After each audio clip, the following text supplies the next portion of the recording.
থেকে দূরে যেতে চেয়েছিলাম এবং আমি তখন একটা আপোষ করার জন্য আমি আসলে রাজি হই। আমি জাস্ট চেয়েছি যে আমি সবকিছু থেকে দূরে থাকবো, আমার বাচ্চাগুলোকে এই সব ভিতরে আনবো না। আর আমার বাচ্চাদেরকে আমি চাই না যে আমার সাথে যা ঘটেছে আমার বাচ্চারা এগুলোর ফল ভোগ করুক। এই প্রশ্নটা আসলে লায়লাকে করাই উচিত যে ও এক জায়গায় হাজবেন্ড পরিচয় দেয়, এক জায়গায় ধর্ষণ মামলা দেয়, কেন দেয়? এটা ওকে প্রশ্ন করেন, ও উত্তরটা ভালো দিতে পারবে আমার চেয়ে। জানি না ওর মনের ভাব আমি কিভাবে প্রকাশ করবো, আমার মনের ভাবই তো আমি প্রকাশ করতে পারি না। না, জেল থেকে বের হওয়ার পর ওর সাথে কোনো কন্ট্যাক্ট আমার ছিল না, ওর সাথে কোনো কথা ছিল না লাস্ট 1 ইয়ার। 1 মাস আগে যে মার্চের 3 তারিখে আমরা যখন মিউচুয়াল আন্ডারস্ট্যান্ডিং আসলাম, এটাই হচ্ছে ওর সাথে আমার কনভারসেশন, ওর সাথে কথা বলা, ভালো একটা সুসম্পর্কের সম্পর্কিত হওয়া। কিন্তু ওই সুসম্পর্কে রাখে নাই, ওইটাকে উল্টাপাল্টা করে দিচ্ছে, একদম জগা বানায় ফেলছে। না তার কি হলো, তার মুড কেন সুইং করলো, তার কথা কেন শুনি নাই, কেন ফ্রেন্ডসদের নিয়ে ঘুরছি কেন, এইটাই সমস্যা তার। এছাড়া তো আমি আর কিছু দেখি না। আমি তো তার কোনো ক্ষতি করি নাই, আমি তার ক্ষতি করতেছি না কখনো। এই যে সে পরপর আমার উপর মামলা করতে আছে, মামলা করে, এজিটি করে, এটা করে, সেটা করে।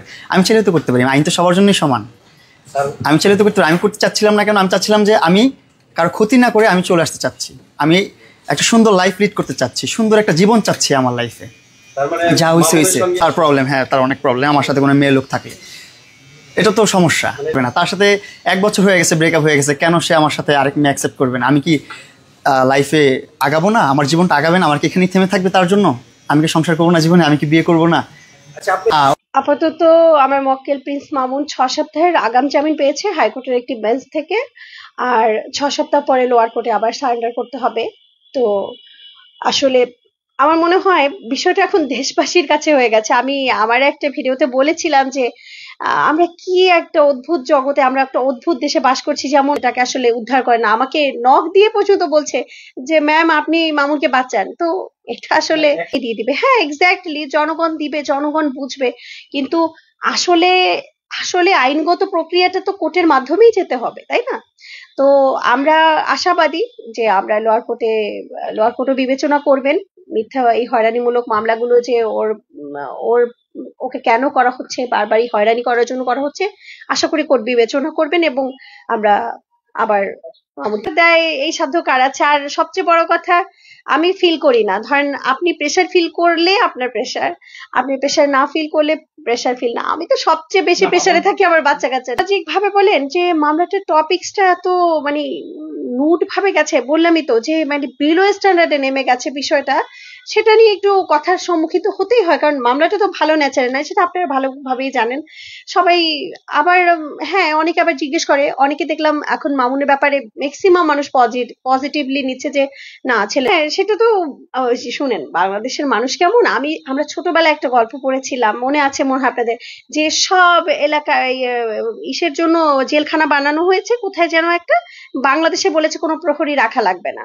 প্রহরী রাখা লাগবে না কেন? কারণ বাংলাদেশে একজন যদি বের হয়ে যেতে যায় 10 জনকে টেনে ধরে রাখবে, প্রহরীর কোনো দরকার নেই। তো বাংলাদেশের প্রেক্ষাপটটাই ওটা। আপনি যখন ভালো কিছু করবেন, আপনি যখন ভালো ফেমাস কিছু মামলা হয়তো বা আমি করছি, আমাকে কেউ জেলাস করছে কিনা বা কেউ আমাকে ভালো নাই লাগতে পারে, আমারও তো কত মানুষকে ভালো না লাগে, তাই না? আমি তাকে ইগনোর করি, বাট ওই এসে তাকে পোক করা, বারবার তাকে এটা বলা ওটা বলা, আসলে আমি সেটা তো প্রতিনিয়ত হচ্ছি। এই জন্যই তো গোপনে চলে গেছি একদম এই মামলা থেকে দূরে, ছোট ভাই ব্রাদারদের দিয়ে আমি তো সামনেও আসছি না। কিন্তু আজকে তো আপনারা ইগনোর করতে পারিনি। তবে হ্যাঁ, বিষয়টা আসলেই খুবই দুঃখজনক যে এটা যে সমাজের একটা নিম্ন শ্রেণীর মানুষ উচ্চ শ্রেণীর কাছে কিভাবে নিষ্পেষিত হয়, কিভাবে নির্যাতিত হয়, শুধুমাত্র এটা একটা প্রমাণ আর কিছু। দেখেন সেটা সম্পূর্ণ তার ব্যক্তিগত ব্যাপার। হ্যাঁ দেখেন, আমার কাছে থেকে গিয়ে সেটা আমি নর্মালি বলছি যে আমার কাছে সে কিরকম, বা সে ব্যক্তিগত জীবনে কিরকম, বা কি করছে না করছে, শুধরেছে কিনা, আমি তো আমার পক্ষ থেকে তো তার প্রতি অবশ্যই নির্দেশনা থাকে যে অবশ্যই তুমি হেন কোনো কাজ করবে না যাতে তুমি সামাজিকভাবে আবার হেয় প্রতিপন্ন হও। এটা তো আমার তার প্রতি অবশ্যই থাকে, পরামর্শ থাকে, কারণ আমি আইনজীবী, আমি তো তাকে কাউন্সিলিং করব, আমি তাকে বোঝাবো। তখন সে আমার কথা কতটুকু নিবে, সে ব্যক্তিগতভাবে কতটুকু গ্রহণ করবে, সেটা কিন্তু সম্পূর্ণ তার ব্যক্তিগত ব্যাপার।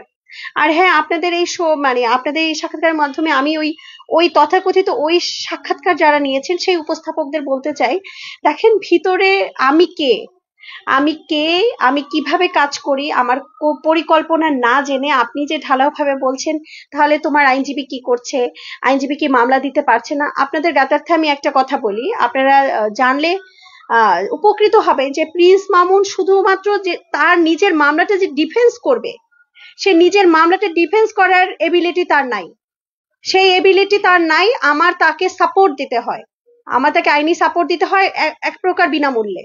সো আমি তার জন্য আবার মামলা করব, আবার মামলা ফাইল করতে তো খরচ হয়, সেটা তো সবার সেই এবিলিটি থাকে না। শোনেন, আপনারা সোশ্যাল মিডিয়ায় যেটা দেখছেন, প্রত্যেকটা মানুষের সোশ্যাল মিডিয়া লাইফ এবং বাস্তব জীবনের মধ্যে অনেক পার্থক্য আছে। সো ওইটা একটু বোঝার চেষ্টা করবেন। এবং আমি কেন কিছু করছি না, আমি কি আমার ক্লায়েন্টের ওয়েলফেয়ার করছি, ভালো করছি নাকি খারাপ করছি, সেটাই একটু অপেক্ষা করে একটু ধৈর্য ধরে দেখবেন।